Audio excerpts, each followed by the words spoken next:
और तमोगुणी दान किया होता है उसका पैसा दारू में, मदिरा में, मीट में, सिनेमा में खर्च होता है। गरीबों के लिए, देश के लिए, समाज के लिए कोई धर्मशाला, हॉस्पिटल या कोई स्कूल वगैरह वो नहीं बनाएंगे कभी भी, उनके पैसे ऐसे भी खर्च होंगे। और जो तमोगुणी दान किया हुआ होता है उसके लिए बात, रजोगुणी दान किया होता है वो भोग भोगता खुद स्वयं, कहीं भी जाता है तो उसके ऐश आराम के लिए 2-4 नौकर साथ में चाहिए, अनाप शनाप खुद के लिए खर्चा करेगा, वो रजोगुणी होता है। और सतोगुणी दान करता है, पहला जन्म में किया हुआ सतोगुणी दान, उसका दान जो है हित में काम आता है। जैसे कि सत्संग के आयोजन है, इसमें यदि आपके पैसे खर्च हुए हैं और कितने लोगों का भला हुआ। सत्संग में जितने पैसे खर्च होते हैं, जो पैसे का उपयोग सत्संग के लिए करते हैं, उससे कोई ज्यादा उपयोग और कहीं भी किसी भी विषय में नहीं है जितना सत्संग के लिए बताया धर्मशास्त्र। जैसे कोई भाई आगे आगे, उसके बाद में उनकी एक टीम जुड़ गई, समिति बन गई, सत्संग समिति हो गई, लेकिन आगे आने वाले पहले आगे आए,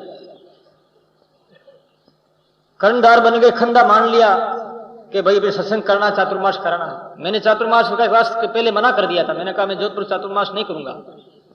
मेरे चातुर्मास के निमंत्रण 4-5 जगह से आए हुए थे, महाराष्ट्र से आए हुए थे, एमपी भानपुरा, महाराष्ट्र में जलगांव, इधर वो आकाशर बीकानेर के पास, ऐसे और भी जगह थे।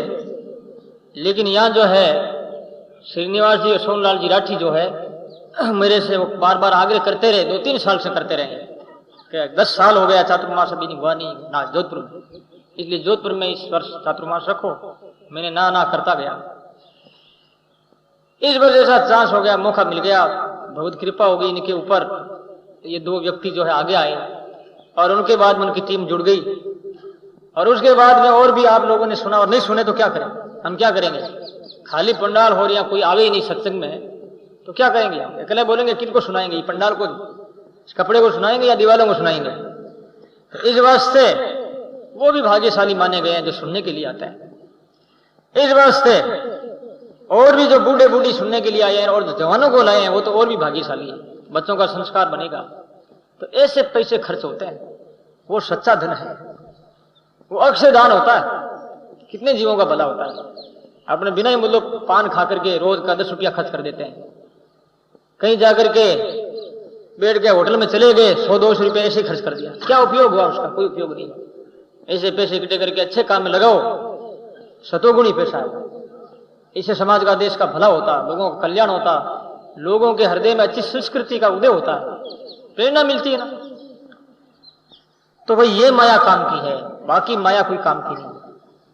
अब मैं आपको बात कह देता, आचार्य सिद्धरिया महाराज का ये पावन प्रसंग प्रवचन जो सभी सब्जेक्टों से सम्मिलित है, सभी विषयों में जिन क्षेत्र में आए हुए हैं, और वो विषय चल रहा है।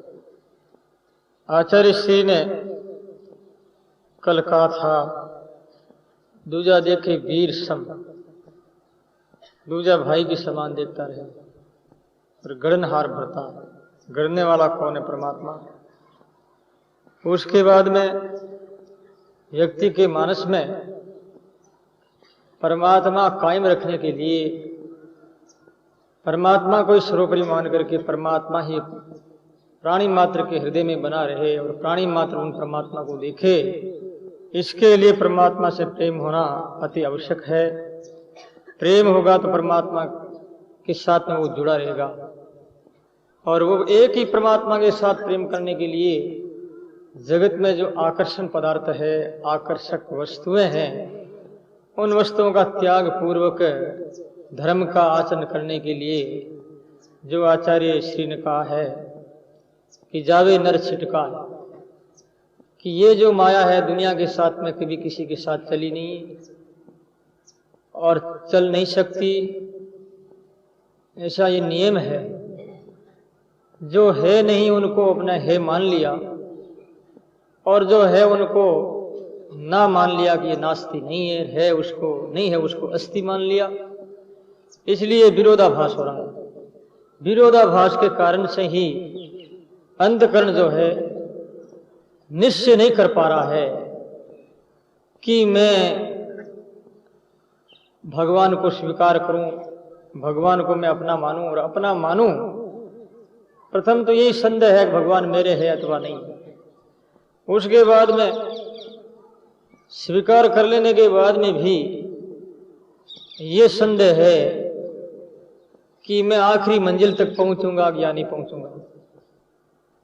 महान पुरुषों ने भजन किया है और करके उन्होंने जो आध्यात्मिक लाभ उठाया है और उनका परिणाम भी उनके जीते जी उन्हें प्राप्त हुआ है।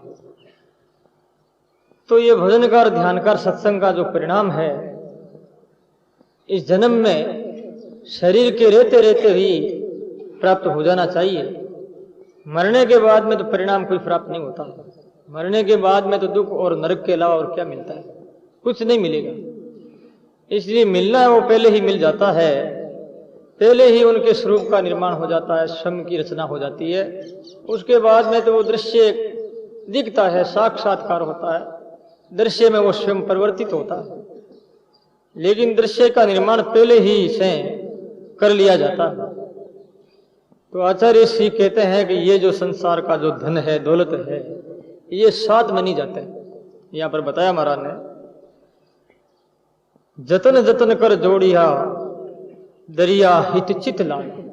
लास्ट में यही पॉइंट था, जतन जतन करके बहुत प्रयास करके जिसने जोड़ा है और हित और चित ला करके, उसमें अपना हित मान करके और उसमें चित लगा करके। महाराज कहते हैं माया संग नहीं चाली, लेकिन फिर भी माया संग नहीं गई और मनुष्य वो छिटका करके चला गया।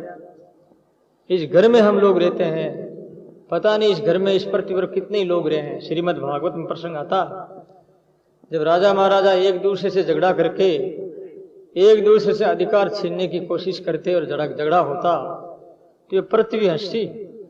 पृथ्वी ने कहा, अरे मैं तो किसी को भी अपना नहीं मानती हूं, तुम अपना क्यों मानते हो? राजा कहता ये पृथ्वी मेरी है, ये राज मेरा है। तो राजकुमार कहता ये मेरा है। आगे भी उनके बाप और दादे मेरा मेरा कह के चले गए, लेकिन पृथ्वी ने कभी नहीं कहा कि अमुक राजा मेरा है। घर ने कभी नहीं कहा कि यह घर मेरा है, यह पुरुष मेरा है, स्त्री मेरी है, परिवार मेरा है। हमारे दादा प्रदादा चले गए कि घर मेरा है, और फिर हम भी चले जाएंगे, घर मेरा है। लेकिन घर कभी भी जो हमने अपने को नहीं अपना रहा कि तुम मेरा है। कभी घर कहता किसी को कि तुम मेरा है? कभी नहीं कहता। यदि ऐसा कहता है तो सेल होने के बाद में घर चिंता क्यों नहीं करता, रोता क्यों नहीं? दूसरों को बेचने के बाद में भी न घर बोलता है न कुछ कहता है, क्योंकि घर तो जड़ता है, उसमें जड़ से भरा हुआ है। ऐसे ही सज्जनों, माया भी एक परमात्मा की एक शक्ति, एक धूमिल शक्ति है, एक आवरण शक्ति, चेतन शक्ति नहीं है। इस कारण से क्या है, वो कभी जीवों को नहीं अपनाती है कि जीव मेरा है, लेकिन जीव उनको अपना रहा है। यही जीव की कमजोरी, इस कमजोरी को हटाना अति आवश्यक है। तो महाराज श्री कहते हैं, सोही डोरा सायिका शरग सिदाया ना जन दरियाई माया यही, जन दरिया माया ये हो रही आए किया रही आए किया। बोलो राम। आचार्य श्री ने उदाहरण दिया है, एक सेठ बहुत ही पैसे वाला था और उसने पैसा संग्रह इस भाव से किया कि ये पैसा सब मैं काम में लूंगा और मेरे ये काम आएगा। परंतु जब ये सेठ शरीर छोड़ने लगा, उस समय उस शाह का जो सुई डोरा भी साथ में नहीं चला। सेठ रोने लगा, ये माया कैसे चलेगी मेरे साथ, मैं तो जब जा रहा हूं लेकिन ये माया यहीं रह रही है। तो माया किसी के साथ नहीं गई, ये साथ जा नहीं सकती। तो आचार्य श्री कहते हैं, चित्त जो है, अपना हित जो है, वो परमात्मा के स्वरूप में है। भगवान का ध्यान करना चाहिए। और ये मानव तो प्राप्त इसलिए हुआ है, और इसकी सार्थकता, सफलता यही है कि भजन करके इसका सदुपयोग किया जाए। बाकी जीवन तो जा रहा है। आसक्ति जिस चीज पर हम रखते हैं वो चीज घृणित और खराब हो जाती है। ऐसा नियम, आसक्ति मत रखो। पैसा बुरा नहीं है, चाहे तुम अरबपति हो चाहे करोड़पति हो, पैसे का सदुपयोग हो रहा है तो पैसा आपके लिए निष्काम कर्म योग बन करके आपके मुक्ति का भी कारण बन सकता है। और यदि उसमें आपकी आसक्ति है, वो पैसा आपके नरक और 84 का कारण बनेगा। इसलिए समझना बहुत जरूरी है, विवेक होना बहुत जरूरी है। विवेक किससे काम लिया जाए तो जो कुछ है जिसका है उसका है। हम बीच में ही उनको अपना मान लेते हैं, यही कमी है, यही गलती है। इस कमजोरी से हटना जरूरी है।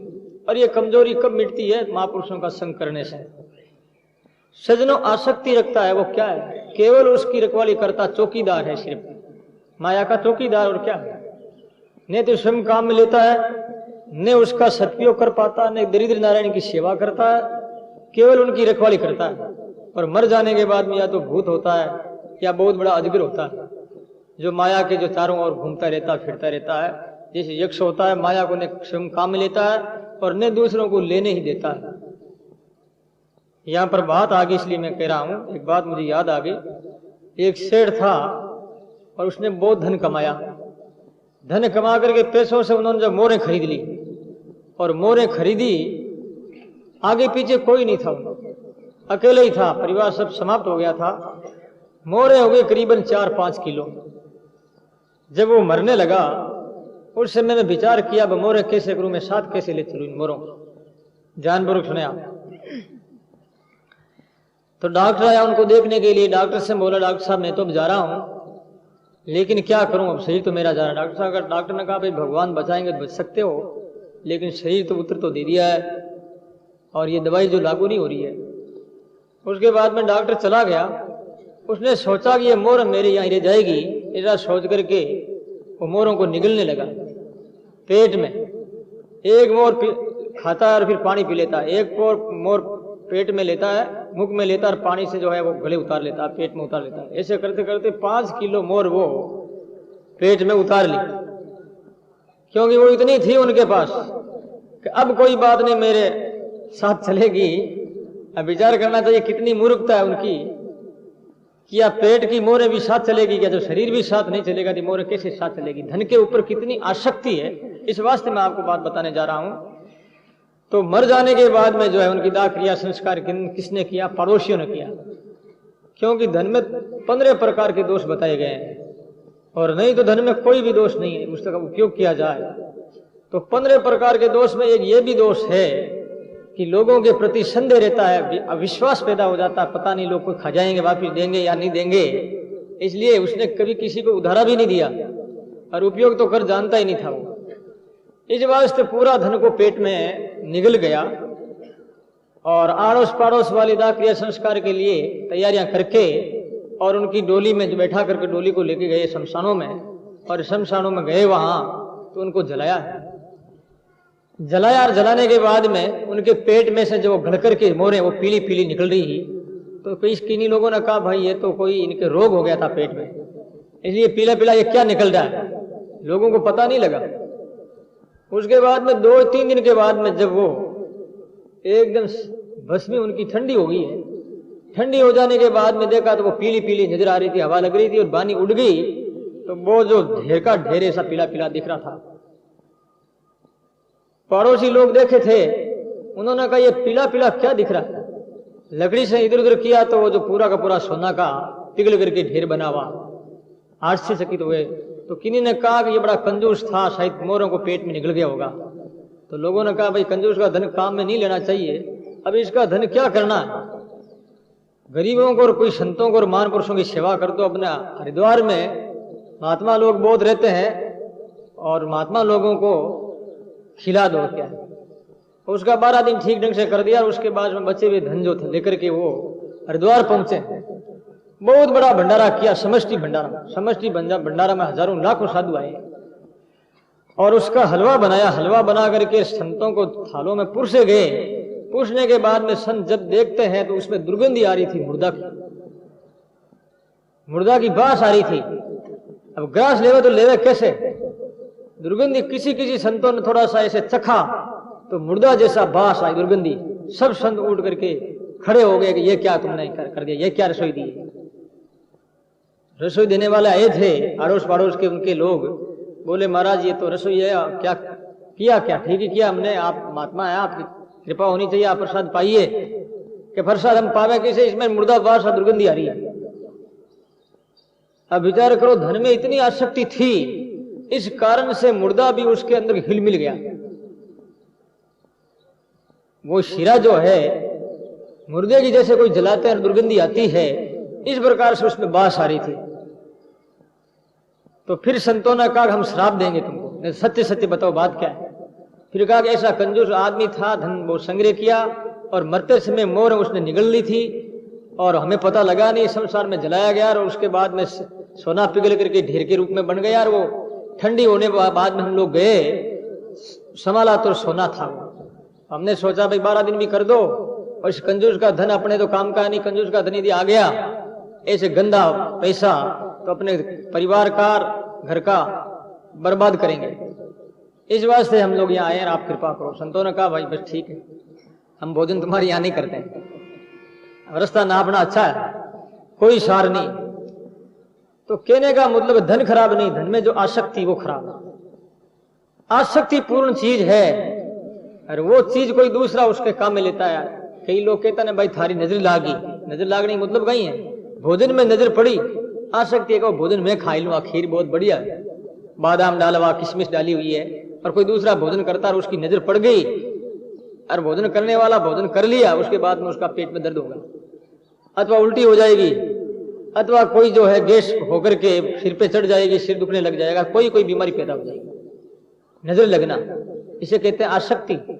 इस वास्ते मोरों में आसक्ति होने के कारण से ऐसी दशा हो गई।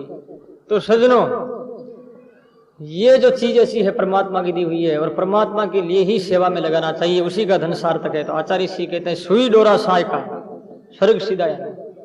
यहाँ पर महाराज कहते हैं मोटी माया सब तजे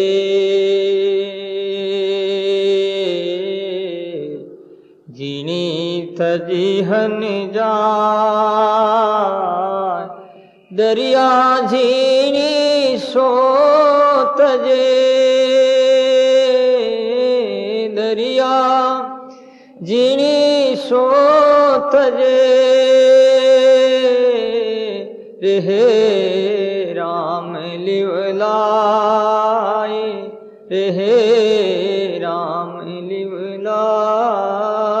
बोलो राम। आचार्य श्री कहते हैं मोटी माया का त्याग कर भी सकते हैं, स्त्री कार पैसे का भी त्याग हो सकता है, लेकिन झीणी जो माया है उसका त्याग करना कोई साधारण नहीं। झीणी माया है मान और सम्मान, प्रतिष्ठा, यानी अहंकार को बढ़ावा देकर के अहंकार को हरदम पोषित करते रहना, इसे कहते हैं झीणी माया। झीणी माया का त्याग साधु लोग भी नहीं कर सकते। बहुत ऐसे साधु कम हो गए संसार में, बिरले ही, जो अहंकार का और अभिमान का त्याग करते हो। घर छोड़ सकते हैं, स्त्री को तिलांजलि दे सकते हैं, पैसे के भी ऊपर जो है धूल फेंक सकते हैं, लेकिन अहंकार का त्याग नहीं। अहंकार का त्याग तो वही कर सकता कोई भाग्यशाली हो। श्रीमद् भागवत में और महापुराणों में और महाभारत में कई प्रकार की ऐसी कथाएं आती हैं। सुखदेव जी महाराज राजा विदयराज के पास गए ज्ञान लेने के लिए, और ज्ञान उन्हें प्राप्त हो गया, और उसके बाद में गुरुदक्षिणा के रूप में बोले कि गुरुदक्षिणा मुझे मिलनी चाहिए, मिलनी चाहिए। सुखदेव जी महाराज बोले गुरुदक्षिणा लीजिए आप। तो बोले तुम्हारी कोई प्रिय चीज दो, अथवा कोई चीज काम की नहीं वो दो। तो काम की कौन सी चीज? जहां जहां देखते वो चीज भी काम की, धूड़ी भी काम की, राग भी काम की। आखिर सुखदेव जी महाराज मलकी और गए तो टट्टी ने मलने का, मैं भी काम का। लोग खाते हैं तो मेरे को गंदा बना दिया, पहले मैं अन्न था, उसके बाद में मैं मल बन गया, तो भी जो मैं खाद के रूप में काम आता हूं। सुखदेव जी ने विचार किया, ये गुरुदेव ने कहा कि कोई भी चीज काम की नहीं हो वो मेरे अर्पित करे, तो ऐसी कौन सी चीज है? उसके बाद में बात समझ में आई कि ये शरीर जो ये अहंकार है ये काम का नहीं। तो बोले गुरुदेव ये अहंकार मैं आपके चरणों में अर्पण करता हूं। बोले हाँ ठीक, बस ये गुरुदक्षिणा मुझे चाहिए, और कोई गुरुदक्षिणा की आवश्यकता नहीं है। एक बात याद आ गई, इसमें बहुत सुंदर बात है, ये हुई है बात, ये घटना सही है। एक कोई त्यागी तपस्वी संत थे, ये नशा है भाई। जैसे किसी को धन का नशा होता है तो किसी किसी को त्याग का भी नशा होता है, नरकगामी हो सकता है। ये वास्तव में सही बात है। अहंकार काम का नहीं है। हमारे जीवन में अच्छाइयां है वो प्रभु की देन है। ये देवी गुण जो है प्रभु के दिया हुआ है, और उस देवी गुणों को लेकर के हमने अहंकार कर लिया, अभिमान कर लिया, तो क्या हुआ, परिणाम क्या होगा? वो गुण नहीं होकर के अवगुण में परिवर्तित हो जाएगा। वो गुण कैसे हो सकता है? क्योंकि पात्र के अनुसार चीज आकार आकारित होती है। जल बरसता है स्वाति नक्षत्र में, जब जल सीपी में पड़ जाता है तो वो मोती हो जाता है, और वही जल सर्प के मुख में पड़ जाता है तो वो जहर हो जाता है। ये पात्र पात्र है, जल एक ही। इसलिए अपना अंतकरण कुपात्र हुआ, ठीक नहीं हुआ तो अच्छी चीज भी खराब हो जाती है, और अंतकरण हमारा अच्छा है तो बुरी चीज भी अच्छी हो सकती है। तपस्वी त्यागी महात्मा थे, रुपया नहीं छूते थे, स्त्रियों से दूर रहते थे। इस आकर्षण से लोग इतने जाते उनके वहां, वो प्रवचन नहीं करते थे। 24 घंटा गुफा में रहते, और 24 घंटा में एक बार सिर्फ वो निकलते थे। उससे लाखों की संख्या तादाद में लोग जो है इकट्ठे होकर के उनका दर्शन करते, और जय जयकार की ध्वनियां होती, पुष्पों की वर्षा होती थी, और 1 घंटा के बाद वो महात्मा गुफा में चले जाते। ऐसे करते करते जिंदगी के काफी वर्ष उन्होंने बिता दिया, लेकिन किसी कोई विद्वान संत महापुरुष का, सदगुरु का संग उन्होंने नहीं किया था। सदगुरु का संग करना अति आवश्यक है। चाहे एकांत में तपस्या करते हो तो उच्छृंखल होगा, वो साधु उदंड हो जाएगा। उसके चरित्र में कुछ ऐसी न्यूनता आ जाएगी जो कि गिरावट में एक कारण बनेगी।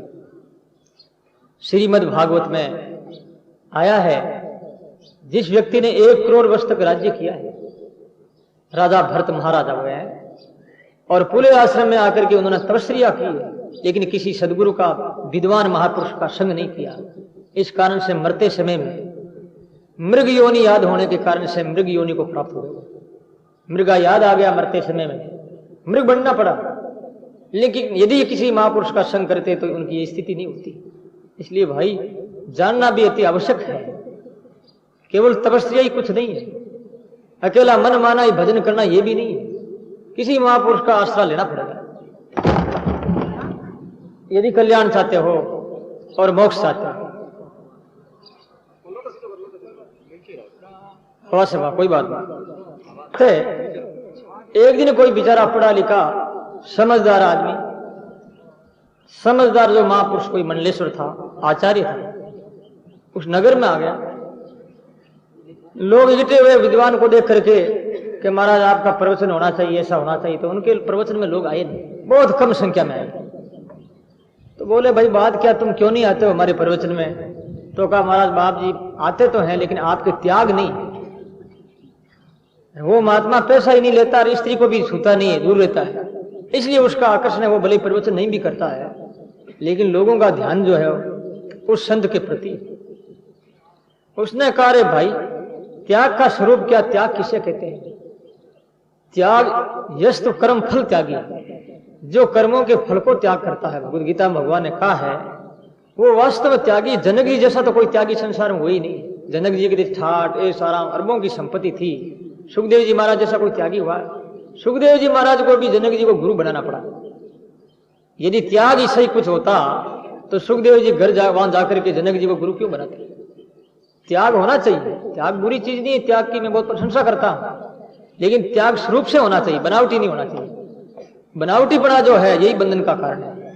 वास्तविक त्याग है वो त्याग सही है कि त्याग साधु का भूषण है। जैसे माताओं बहनों के लिए सोना गहना आभूषण ये भूषण है, ऐसे संत के लिए त्याग भी भूषण है, होना जरूरी। लेकिन बनावटीपना दिखावा है ये ठीक नहीं। तो उस मंडलेश्वर ने कहा रे भाई मैं त्याग बताऊंगा, जरा तुम 4-5 दिन ठहरो,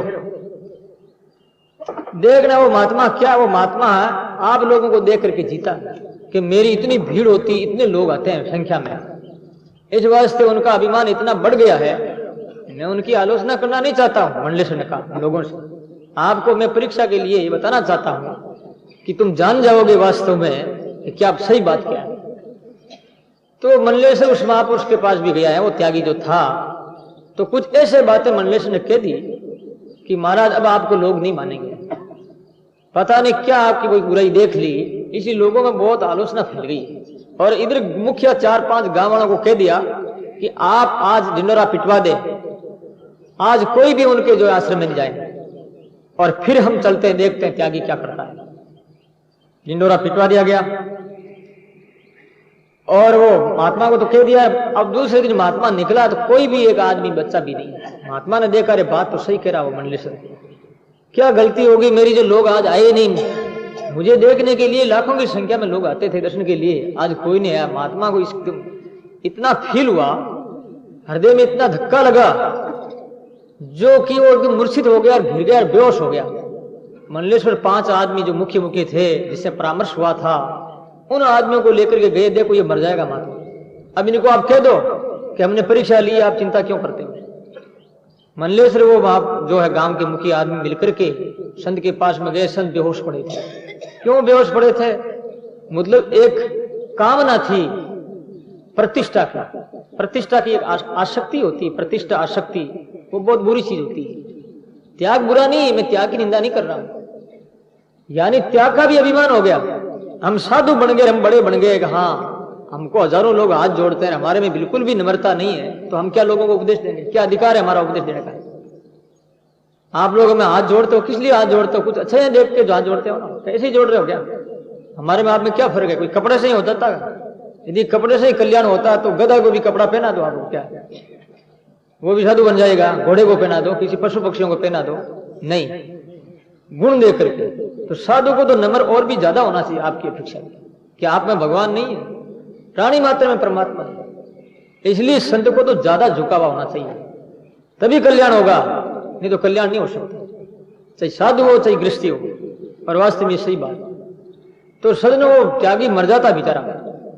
फिर वो गांव के मुख्य प्रतिष्ठित और मंडलेश्वर ने कहा, महाराज हमने तो ऐसी परीक्षा ली, आप क्यों मर रहे हो? कह क्या हो गया जो लोग आज आए नहीं? कि नहीं, लोग तो आएंगे।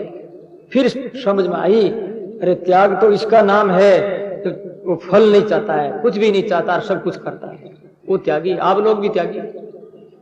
आप अपने जीवन में अपने लिए कुछ काम नहीं ले रहे हो, धन कमाते हो, दरिद्र की सेवा कर रहे हो, पुण्य दान कर रहे हो, साधु सेवा करते हो, गायों की सेवा कर रहे हो, कबूतरों के कर रहे हो, तो आप भी त्यागी हो गए। क्या हुआ? घर हो गया तो क्या हुआ? परिवार हो गया तो क्या हुआ? बिल्कुल त्यागी। इसमें क्या हुआ?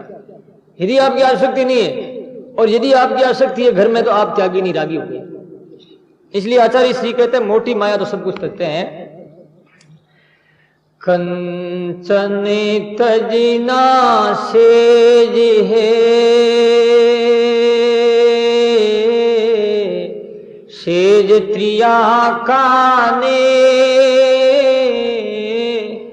दोरो तजनो रामदा, दोरो तजनो रामदा, मान बढ़ाइए, मान बढ़ाइए। बोलो राम। कंचन तजना सेज है, सेज त्रिया का नाम। कितनी सुंदर बात की। सोना का त्याग सेज है और त्रिया का भी त्याग सेज है। दोरो तजनो रामदास, मान बढ़ाइए। मान बढ़ाई का त्याग है, बहुत मुश्किल है। ये गला पकड़ लेता, छोड़ता नहीं। तो भगवान की कृपा होती है, वही छुटकारा प्राप्त कर सकता है। तो आचार्य श्री ने ये बात कही है, मोटी माया सब तजे, झिनी तजी। अब झिनी किस कौन त्याग करता? जनदरिया झिनी तजे रे राम लिव लाए। भगवान का भजन करता, राम राम करता है, वो झिनी माया का भी त्याग कर देगा। उसके बाद समझ में आ जाएगी। आपने मान लो 2 दिन के लिए क्षमा क्षमा कर दी, हमारे ऊपर फूल बरसा दिए, उससे क्या हम बड़े हो गए? क्या आपने आरती उतार दी, क्या हम भगवान बन गए? इससे कल्याण हो जाएगा? इसी कल्याण हो जाएगा तब तो ठीक है, हम भी आपकी आरती करेंगे, कल्याण हो सकता है, सबका भला हो जाएगा। फिर तो और अभिमान हो गया भाई। कहने का तात्पर्य है, आपका धर्म आप करते हो, आपकी श्रद्धा है, आपको फल मिलेगा, अच्छा फल मिलेगा, ऐसी बात नहीं। लेकिन साधु ये सोचता है कि मेरी पूजा हो रही है तो इसका मतलब कि मैं भगवान हो गया, यदि ये सोचता है तो बहुत गलत करता है। साधु को तो ये मानना होगा कि आपकी बड़ी कृपा, ये लोग, इन लोगों की मेरे ऊपर कितनी मेहरबानी है, जो इनके हृदय स्थान में परमात्मा प्रसन्न होकर के मुझे स्वीकार किया है। उस परमात्मा ने, प्राणी मात्र के हृदय में भगवान है, और वो भगवान जो है भिन्न भिन्न रूप में, अनंतानंद रूप में रूप अवतरित होकर के हृदय में वो भगवान मुझे अपनाया है तो मेरे ऊपर उन भगवान की कितनी कृपा होगी, ऐसा मानना होगा। यदि कल्याण करना हो तो, और हम अहंकारी बन जाएंगे तो आप बैठा रहो, कुछ नहीं होने वाला है। सजनों, इस फंदे से निकलना कोई मामूली बात नहीं है। एक बार एक कोई माया जो है गोरखनाथ जी महाराज को छलने के लिए आई। छलने के लिए आई तो उसने विचार किया कि गोरखनाथ ऐसे तो वश में नहीं आएगा। तो उस माया ने, स्त्री ने रूप धारण करके गोरखनाथ जी महाराज के जो गुरु मच्छिंद्रनाथ हुए हैं, मच्छिंद्रनाथ की बहुत सेवा की। इतनी सेवा की मच्छिंद्रनाथ राजी हो गए कि बोल बेटी क्या चाहती है, वरदान मांग ले मेरे से। तो उसने कहा कि महाराज जी आप मुझे वरदान देना चाहते हैं, मेरी मन की प्रसन्नता रखना चाहते हैं, तो एक मैं मांग रही हूं कि इस गोरख को मुझे दे दो। मैं गोरख को लेना चाहती हूँ, मैं गोरख को लेना चाहती हूँ।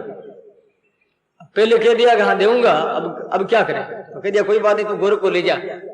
गोरखनाथ जी महाराज ने कहा महाराज चिंता मत करो, आप तो मुझे दे दो, आप तो चिंता करने की बस फिक्र की कोई बात ही नहीं है। अब गोरखनाथ जी महाराज क्या छोटे से बच्चे बन गए, 5-6 महीना के, और वो गोद में, अब गोद में आई, गोद में ले लिया गोरखनाथ जी को, तो गोरखनाथ जी छोटे बच्चे हो गए, मल मूत्र करने लगे। माया ने कहा तुम देखता क्या, आखिर मैं तेरे को मार के खत्म करूंगी, गिरा दूंगी, तेरा पतन करूंगी। तो माया क्या कहती है, उठत मारूं बैठत मारूं, मारूं सोवत सोवत जागा, उठत मारूं बैठत मारूं, मारूं सोवत राता, तीन लोग में भग पसारूं, तू क्यों जाए निपूता। उठत मारूं बैठत मारूं, और मारूं जागत सोता, जागते वीर सोते भी मैं मारती हूं। तीन लोग में मेरा जाल है। अरे गोरख तो मेरे सामने क्या कुछ नहीं।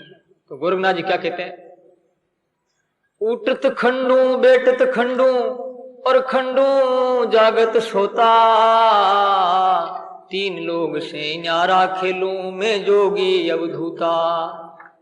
तुम क्या सोचती, उठत मारूंगा मैं, उठत खंडूंगा और बैठत खंडूंगा, और तीन लोग से मैं न्यारा हूं, मैं अवधूत हूं, तू मुझे क्या करेगी। आखिर बहुत मल मूत्र करने लगे, जैसे कोई संग्रहणी हो जाती है, इस प्रकार से गोरखनाथ जी महाराज को संग्रहणी कर लिया उन्होंने अपनी विद्या के द्वारा। आखिर माया को हैरान होकर के गोरखनाथ जी के चरणों में गिरना पड़ा उनको। ये जीनी माया होती है, ऐसी माया जो आकर के पता नहीं किस ढंग से मारती है। कोई आदमी लोभी है तो पैसा देके मारती है, कोई कामी है तो स्त्री देकर के मारती है, कोई मान प्रतिष्ठा चाहते हैं तो उनकी पूजा करवाती है वो माया, ऐसे मारती है। आखिर जो है ना, माया घेरियो जीव को और बहुविधि कला बनाए, नाना प्रकार की कला बना करके जीव को माया ने घेर लिया है। और आखिर माया क्या करती है, जीव को बस उसका पतन, यानी उनके ऊपर तो पैर और नीचे सिर, ये दशा करती है। बड़ी खतरनाक है माया। तो सजनों, आचार्य श्रीधर महाराज लास्ट में ये बात कह रहे हैं, रंकारी मुखी ऊंचे पाले शील संतोष, दरिया जिनको धिन है सदा रहे निर्दोष। बोलो राम। आखिर लास्ट महाराज श्री बात बता रहे हैं, निरंकार मुख उछरे, भगवान का नाम लेता रहे, सदगुरु की कृपा मान करके पाले शील संतोष, शील और संतोष रख। शील संतोष होना बहुत जरूरी, जो भगवान दे वो संतोष रखे। शीलवान यानी जो हर प्रकार से हर नियमों का पालन करे, उसे शीलवान कहते हैं। दरिया जिनको दिन है सदा रहे निर्दोष, निर्दोष किसी को दोष नहीं, ऐसा कोई गलत काम नहीं करे जिससे कि वो दोषी बन सके। इस बात से दोषी निर्दोष रहने के लिए कोई गलत काम नहीं होगा, गलत काम नहीं होगा तो वो निर्दोषी होगा। इस वास्ते निर्दोष रहना अति आवश्यक है। महाराज कहते हैं सदा रहे निर्दोष, अपने ऊपर कर्म लागू नहीं होंगे तो मान पुरुषों की बात को मानिए, उनकी आज्ञा का पालन करें। आप यदि आज्ञा का पालन नहीं कर रहे हैं, हट कर रहे हैं और अपनी ओर अपनी चलाते हैं, उससे कोई फायदा नहीं होगा। नुकसान के अलावा कोई रास्ता है ही नहीं, नुकसान ही नुकसान है। सदगुरु के की हुई बात को, महापुरुषों के की हुई बात को, शास्त्रों के की हुई बात को मानना, स्वीकार करना आपके हित की बात है। ये कोई सदगुरु का हित नहीं है, शास्त्रों का हित नहीं, भगवान का हित नहीं। हम मानेंगे तो हमारा हित है, हमारा कल्याण। इस वास्ते मानिए। और क्यों नहीं मानते लोग? आसक्ति के कारण से। और कुछ लोग तो ऐसे जिद्दी होते हैं, और जो जिद करता है, हट करता है, मानता नहीं है, उनकी बहुत ही दुर्दशा होती है। इस वास्ते आध्यात्मिक जीवन में हट का स्थान नहीं माना है। भौतिकवाद जीवन में हट चल सकता है, लेकिन आध्यात्मिक जीवन में अपनी नहीं चलेगी। भगवान के नियम, प्रभु के संविधान, सदगुरु की आज्ञा, शास्त्रों का आदेश, ये चलेगा। इनको चलाएंगे और इनका जो पालन करेंगे तो हमारा कल्याण होगा, नहीं तो नहीं होगा। एक पढ़ लिख करके विदुषी, एक पंडित माँ ब्राह्मण की लड़की जो है पढ़ करके विद्वान हुई, विदुषी बन गई। वो ऐसी विद्वान बनी जो कोई भी शास्त्रार्थ करने वाले आवे तो शास्त्रार्थ करने वालों को चैलेंज करती है और हरा देती है। बड़े बड़े विद्वानों के छक्के छुड़ा दिए उसने। और उसके बाद में उसने ये निर्णय लिया कि मेरे से कोई ज्यादा विद्वान होगा, उन्हीं के साथ मैं शादी करूंगा। उनके पिता ने समझाया, बेटे तेरे से ज्यादा कोई विद्वान दिखता नहीं है, और तुम लायक होगी है, 22-23 वर्ष की तेरी आयु होगी, तो शादी कर ले, मेरी बात मान ले। हट करती कि नहीं। इस बात से लोग देख तो लड़के को, लड़की पक्ष के जो माँ बाप है वो लड़के को देखते हैं लड़की से पढ़ा लिखा ज्यादा, शरीर से भी ज्यादा मजबूत हो, शक्तिशाली हो, और हर प्रकार से मतलब उस लड़की से अपेक्षा योग्य रखने वाला हो। ऐसे लड़के को जो है स्वीकार करते हैं। बोध का पिताजी ने हट रखा करा, उसने माना नहीं। उसके बाद में पंडित विद्वान लोग मिलकर के गोष्ठी की कि ऐसा करो, इसको हराओ आप कैसे भी हो। तो एक कोई काना था और 8 अंधों का वो रसोईया था। एक आंख से काना और 8 अंधों के रसोई में नियुक्त किया हुआ था, रसोई करता था। पंडित मिलकर के कहा, रे भाई कैसा हालचाल है? कि हालचाल तो ठीक ही है भाई, काना हूं। पंडित ने कहा, तेरी कोई शादी करते कि नहीं करते? काना को कौन शादी करे भाई, ये अंधे है 8 तो, और मैं हूं 9वां काना। मैं रसोईया हूं और 8 अंधों के काम में आ रहा हूं, सेवा कर रहा हूं, मेरी कौन शादी करे? एक लड़की बहुत सुंदर है, फिर वो लड़की कह रही कोई शास्त्रार्थ करे और शास्त्रार्थ में मुझे हरा दे तो मैं उनके साथ में शादी करूंगी। काना से वो पंडित बोले। पंडित ने मजाक किया कि शायद इनको कह दो, बेचारा मनोरंजन राजी तो होगा कि मेरी भी शादी होगी, बात तो चली। तो बोले वो लड़की कहाँ है? कि लड़की पास में ही है, पंडित जी का घर है, और वो शास्त्रार्थ करती है, कोई भी जाओ उसे शास्त्रार्थ करती है और हराती। उसने कहा, देखो मैं देखो चलता हूं, मेरा भाग्य का आजमाइश करता हूं, कोई भगवान की कृपा हो जाए तो हो जाए भाई। तो आप बड़े बड़े विद्वान लोग, पंडित लोग भी हार गए तो मेरी जीत कैसे होगी? उन्होंने कहा, हो सकती है जीत, तुम कोई कम थोड़ा ही है, काना आदमी तो कुकड़ी होता है।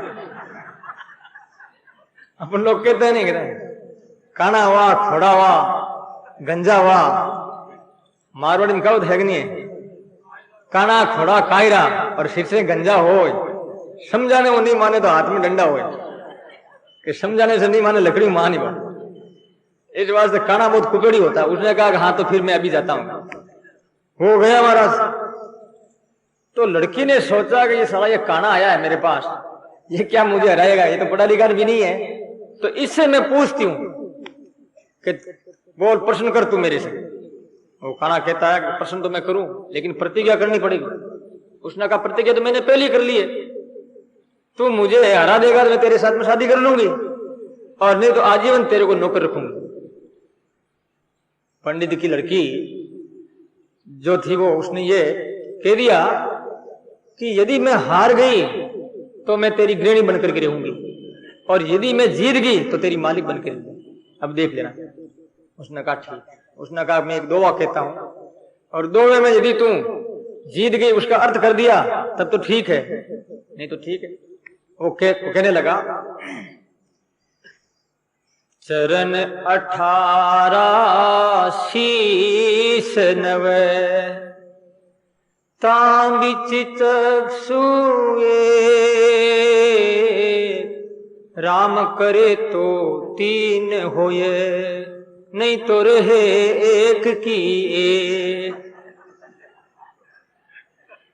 क्या बोला हो कि चरण 18, एक अंदर 8 तो अंधे थे, एक काना था, 9 आदमी के चरण कितने पग कितने होते हैं? 18 होते नहीं होते हैं?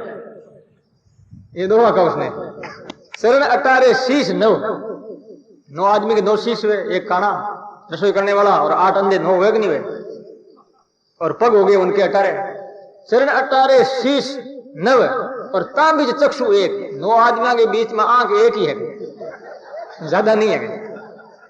अब राम करे तो 3 हो, राम जी करे तू मने मिल जाए तो 3 हो जाएगा, नहीं तो एक है, एक ही एक, नहीं तो एक ही है, 2 3 नहीं होगा। दो का अर्थ कर, वो अर्थ क्या समझे? वो आयु रीडिंग करे तो क्या हुआ? वो तो पढ़ लिखी थी, व्याकरण को खोजती है कि शास्त्रों को देखती, तो वहां कोई वैसा है क्या? उसको पता नहीं था कि उनके वहां जो है धर्मशाला में 8 अंधे हैं, ये 9वां काना है। उसको बेचारी को पता नहीं था, तो जो पुस्तकें देख देख करके वो परेशान हो गई, लेकिन दोहे का अर्थ नहीं बैठा। दोहे का अर्थ नहीं बैठा। विद्वान बैठे थे पास में, ताली लगे पीट दी, थपथपाई के बेश, ओ काना की जीत हो गई, काना की जीत हो गई। अब पिताजी ने कहा, ले मर्द, मैं तुम्हें पहले किया थारा बाप ना पनीज में काना, मेरी तुम्हें बात मानी नहीं, जब ये तेरी दशा हुई कि बात मान लेती तो। ऐसे ही महापुरुषों की, शास्त्रों की और भगवान के विधान की बात मानना अति आवश्यक है। नहीं तो वो जो पढ़ी लिखी अहंकार कर रही थी, उसकी क्या दशा हुई? काने के साथ में शादी करनी पड़ी आखिर, मां मूर्ख के साथ, ये दशा है। इसीलिए उसे अब जिंदगी में कितनी परेशानी उठानी पड़ेगी उसको।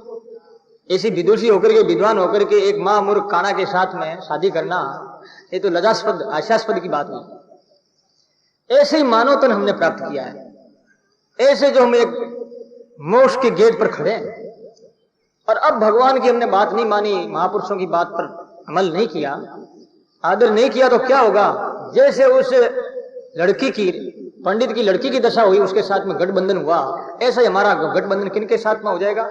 पशु पक्षियों के साथ में, गाय भैंसा घोड़ा गद्दा, इनके साथ में हमारा जो संबंध हो जाएगा, जैसे उस लड़की का मूर्ख के साथ में संबंध हुआ। इस वास्ते बड़े जो बुजुर्ग है, हमारे माँ बाप है, आदरणीय है, संतान को चाहिए कि उनकी बात माने। आध्यात्मिक जगत में हमारे जो महापुरुष है, सदगुरु है, उनकी बात माने। तो सदनों बात मान करके यदि हम ठीक मार्ग पर चलें तो इसमें फायदा, कोई नुकसान की तो बात ही नहीं है। फायदा ही फायदा, लाभ ही लाभ, हानि है ही नहीं। इस वास्ते साफ का है गोस्वामी तुलसीदास जी महाराज ने, मात पितु गुरु प्रभु की बानी, मात पितु गुरु प्रभु की वाणी, करिए विचार सदा शुभ जानी। माता पिता गुरु और ये प्रभु की वाणी तो पहले से ही बिना किए ही स्वीकार कर लेनी चाहिए। यानी जो है हित क्या अहित क्या, ये बिना सोचे ही बात मान लेनी चाहिए, बड़ों की बात। हम पहले अपना हित देखते हैं, हित इससे होगा कि नहीं होगा, ये मत देखो। माता पिता हित की बात नहीं कहते, गुरुजन हित की बात नहीं कहते, शास्त्र हित की बात नहीं कहते। इस वास्ते हित हित ही है और हित की बात ये कह रहे हैं। तो माता पिता गुरु प्रभु की वाणी, माता पिता गुरु बड़े बुजुर्ग पूजनीय आदरणीय, उनकी बात माननी अति आवश्यक है। तो आचार्य सिद्धरिया महाराज कहते हैं, रंगकार में पूछ रहे ये बात, और उसके बाद बताया पाली शील संतोष, और उसके बाद बताया जिनको दिन है, ऐसे आदमी को बहुत बहुत धन्य जो सदा रहे निर्दोष। तो आचार्य सिद्धरिया महाराज की वाणी जो है संक्षिप्त में मैंने आपको सुनाई, और आज ये वाणी संपूर्णता को प्राप्त हो गई है, संपूर्ण हो गई है। आप लोगों ने ध्यानपूर्वक सुना है, बहुत बहुत मेरी तरफ से धन्यवाद। और कल जो है ये प्रवचन समाप्त हो जाएगा, और कल 2 महीना तक लगातार चलने वाला ज्ञान यज्ञ भक्ति यज्ञ की पूर्णाहुति है। पूर्णाहुति में पूर्ण होने के बाद में आहुतियां दी जाती है। पहले तो कथा करने वाला जो यज्ञ अनुष्ठान करते हैं वही यज्ञ करते हैं, वही आहुति देते हैं मालिक की। लेकिन जब समापन हो जाता है उसके बाद में सब कोई पंडित लोग कहते हैं भाई सभी आप आहुतियां दे सकते हो, इसमें हिस्सा ले सकते हो, भाग ले सकते हो। सभी पत्र पुष्प फल जो है आहुति देते हैं, घी डालते हैं अग्नि में, जिससे कि कोई भी पहले यज्ञ में पहले कोई नहीं आया हो अथवा बीच में नहीं आया है, लास्ट में भी आया है, तो भी उनका भला होगा। तो कल पूर्णाहुति है, तो भाइयों से और माताओं से मेरा निवेदन है कि कल का जो कार्यक्रम है वो विशेष है। और विशेष क्या है, 2 महीने का लास्ट का एक महायज्ञ संपूर्णता को प्राप्त करेगा। और ऐसे अवसर पर हमें यहाँ हाजिर रहना है और भी दूसरे अपने पड़ोसी जान पहचान वाले लाभ उठा सके, इसके लिए सबको आपको सूचित करना है। सबको आगे से आगे आप बात कहें। जैसे सावन और भादों के महीने में बादल जो घटाघोर आ जाते हैं और हवा के जोर से चलने पर भी जो है वो परवाह नहीं करते हैं और इतने उमड़ घुमड़ करके आ जाते हैं, अब जोर से मूसलाधार वर्षा करते हैं। इसी प्रकार से कल ऐसा उत्साह हो जाना चाहिए सावन भादो जैसा, हर जन जन के मन में, हर घर घर में, हर परिवार में, कि ये जो फंक्शन है ये किसी कोई व्यक्ति विशेष का नहीं, आप सबका, सभी माताओं का, सभी भाइयों का है, सभी का, एक किसी का नहीं, न हमारा न कार्यकर्ताओं का है। मैं तो कृपा मानता हूं कार्यकर्ताओं की, आपकी। क्यों मानता हूं? यदि ये कार्यकर्ता सत्संग के लिए मुझे इनवाइट नहीं करते तो हम आते क्या? नहीं आते। हमारा चातुर्मास करने का विचार था, महाराष्ट्र अथवा एमपी, 2 जगह ज्यादा जोर था, वो लोग आए भी लेने के लिए, लेकिन श्रीनिवास जी तापड़िया जी, सोमलाल जी राठी जी, इन्होंने कहा यान कर। उसके बाद में सुब्रा जी लोढ़ा जी गीता भवन में 7 जुलाई को कोई ऐसा फंक्शन था, यानी लायंस क्लब का जो प्रवेश, वहां पर मुझे मुख्य अतिथि के रूप में बुलाया था। उस रोज मैं गीता भवन में ठहरा था। तो लोढ़ा जी बोले कि महाराज आपको चातुर्मास यही करना होगा। तो मैंने कह दिया भाई तापड़िया जी, सोनी राठी जी और उनके जो टीम है, दामोदर जी बंग है और भी कई, जैसे सोनी जी, शंकरलाल जी, मुझे नाम याद नहीं आ रहे हैं, आप उनको पूछ लीजिए। फिर वो आगे पूछा तो बोले कि हमारे नागौरी गेट में चातुर्मास होना चाहिए। तो उन्होंने कहा कि नहीं, गीता भवन में एक टाइम रखो और एक टाइम नागौरी गेट में, दोनों काम, यानी जो यहां भी हो जाएगा और वहां भी हो जाएगा। तो इन्होंने भी स्वीकार कर लिया, कोई बात नहीं, आसपास के लोगों उनको लाभ हो जाएगा और या नागौरी गेट में रहने वाले इनको लाभ हो जाएगा। ये कार्यक्रम ठीक चला है। तो मेरा निवेदन एक और है कि सभी आप माताओं जो है, शोभा यात्रा जब निकलेगी, निकालोगे या नहीं निकालोगे? हाँ, निकाल देना। मैं तो कह दिया भाई निमत निकालो, लेकिन बोले कि निकालना है। तो सभी माताओं से मेरा निवेदन है कि मैंने अभी तक आपको कभी आदेश नहीं दिया है, और आदेश नहीं है मेरी तो प्रार्थना है, निवेदन है। मैं कौन होता हूं आदेश देने वाला, निवेदन कर सकता हूं। तो सभी माताएं कलसा लेकर के, और कलसे में जो है नीम के पत्ते या खेजड़ी के हरे पत्ते डाल करके वो कलसा लेकर के शोभा यात्रा में सम्मिलित होने की कोशिश करेंगे। क्योंकि शोभा यात्रा एक प्रकार की 84 का चक्कर मिटाना है। शोभा यात्रा क्यों निकाली जाती है? श्रीमद् भागवत में आया और भी ग्रंथों में आया है, जिससे कि हमारी 84 की जो यात्रा है लंबी चौड़ी, या प्राप्त धातु से यात्रा बनती, या प्राप्त नहीं, या नावे चलती, याति गच्छति, या का मतलब जाना, चलना। ये चलना हम सदा के लिए मिट जाए, जन्म मरण ये चल रहा है, इसको मिटने के लिए शोभा यात्रा है। अपन लोग कहते हैं ना, दंडो साथ दंड कटे परिक्रमा से पाप, केवल कुबोइयों के जपो निरंतर जाप। तो दंडो से करते हैं, परिक्रमा से पाप खत्म होते हैं।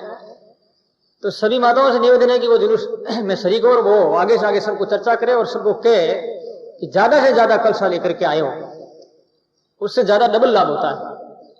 क्योंकि ये तो राम राम करेगी, ये नजर रहेगी ठीक ढंग से, नहीं तो क्या हाथ कभी इधर करेगी, कभी उधर करेगी। जब कुछ सिर पर नहीं होगा तो कोई जिम्मेवारी नहीं समझेगी। ये जिम्मेवारी हो जाएगी, भाई ये कलसा क्यों है? कि भगवान के लिए। ये क्यों है? सनातन धर्म के लिए। ये क्यों है? हमको राम राम करना, ध्यान करना है और 84 का चक्कर मेटना है। ये समृद्धि आपकी बनी रहेगी।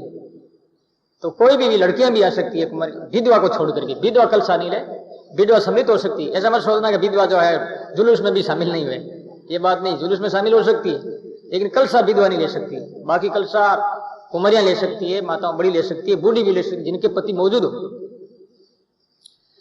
और एक मेरा निवेदन और है, मैं कल भी कहूंगा लेकिन आज भी कह देता हूं कि आप जब शोभा यात्रा में निकलती माताएं, तो आपके घर आ गया, तो आप भाई लोग घर आ गया कि देख लिया मेरा घर आ गया, अपने घर में घुस जाओ, तो फिर ये यात्रा पूरी हो जाएगी। ऐसे बहुत घुस जाती है, कई बार देखा मैंने। इसलिए यात्रा पूरी कब होती है? जब पूरी हो जाती है। यहां से निकल करके फिर बाद में यहाँ आ जाएंगे। यहाँ जो है यात्रा का अंतिम यात्रा है, अंतिम स्थान है, तो यहाँ वापिस आना। उसके बाद में प्रसादी वगैरह बैठेगी और आप प्रसाद लेंगे। और भाइयों से भी मेरा निवेदन है, कम से कम एक दिन के लिए तो आप त्याग कर दो, क्या फर्क पड़ता है।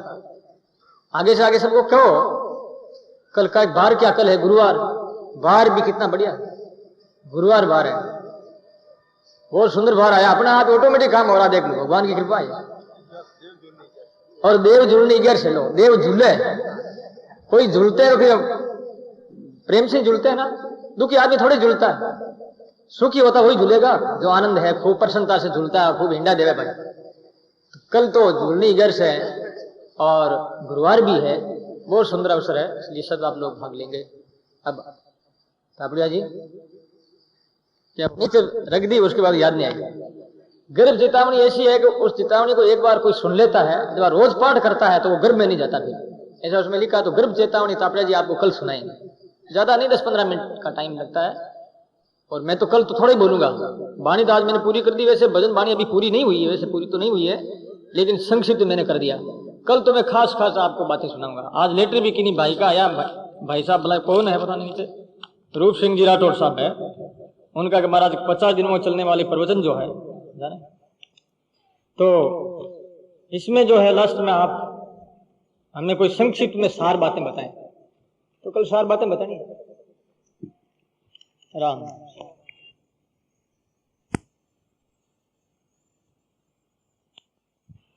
नीत मिलजो माने राम शनि, नित मिलजो माने राम शनि,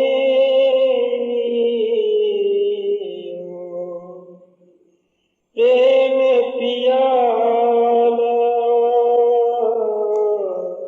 पीवे पिलावे,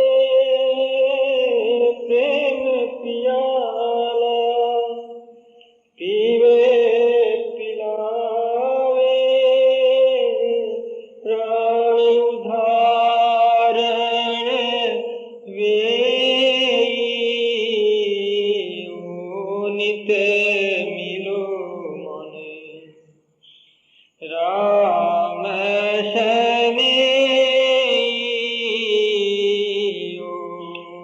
नित मिलजो माने राम शनि।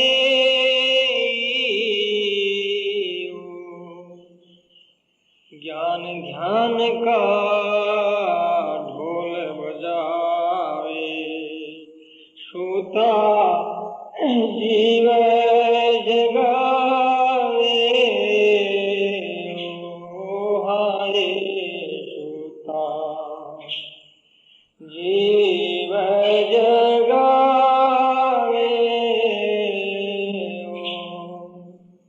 भाव भक्ति की प्यास लगावे, भाव भक्ति की प्यास लगावे, हरि गुण कथा सुनावे, नित मिलजो माने राम शनि,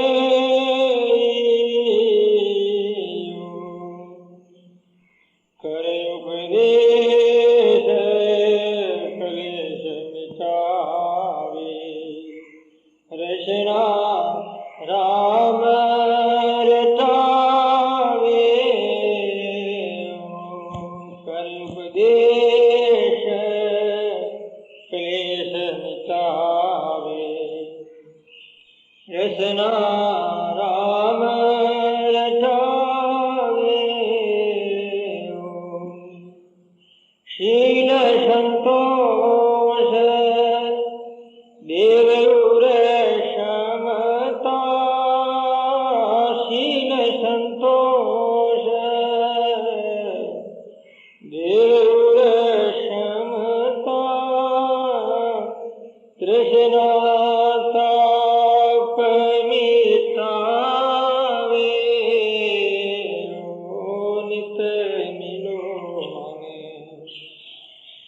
राम शनि प्रेम पियाला पीवे पिलावे प्रेम पियाला पीवे पिलावे प्राण उदारण नित मिलो मन राम शनि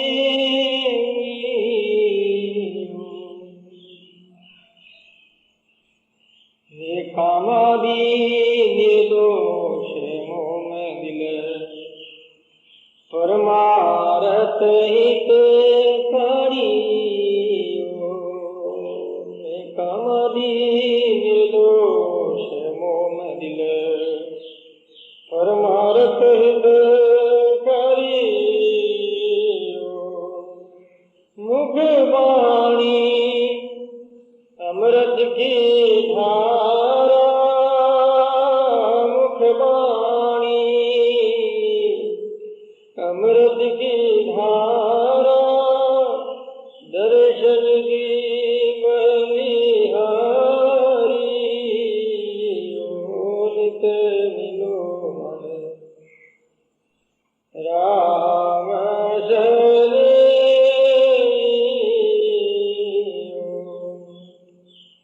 संसार भजो विषमीरा जागृत हरिजन बेड़ाओ सेज राम बिना शाद शनि सेज राम बिना शाद शनि सगन कोई तेरा नित निर्जो मन राम शनि प्रेम पियाला पीवे पिलावे प्रेम पियाला पीवे पिलावे प्राण उधारण नित मिलो मन राम शनि जीवड़ा थारो कौन संगाती रे जीवड़ा थारो कौन संगाती रे छोड़ चले हो बावरा रे छोड़ चले गो बावरा रे कुटुंब कुल ज्ञाति रे जीवड़ा थारो कौन संगाती रे राम भजन की बेर मति सोए नचितो रे काल अचानक मार शीरे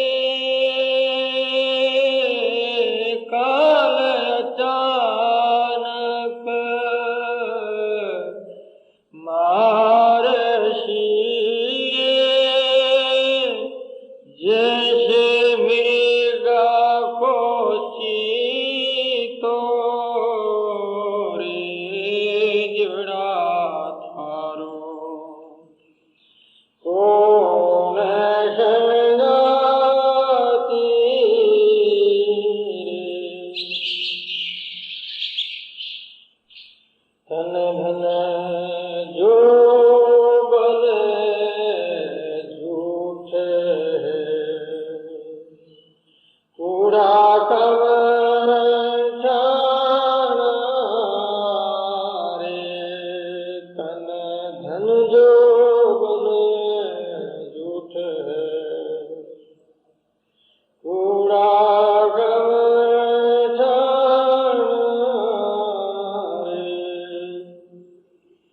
प्राण संग को नहीं रे प्राण संग को नहीं सब लोग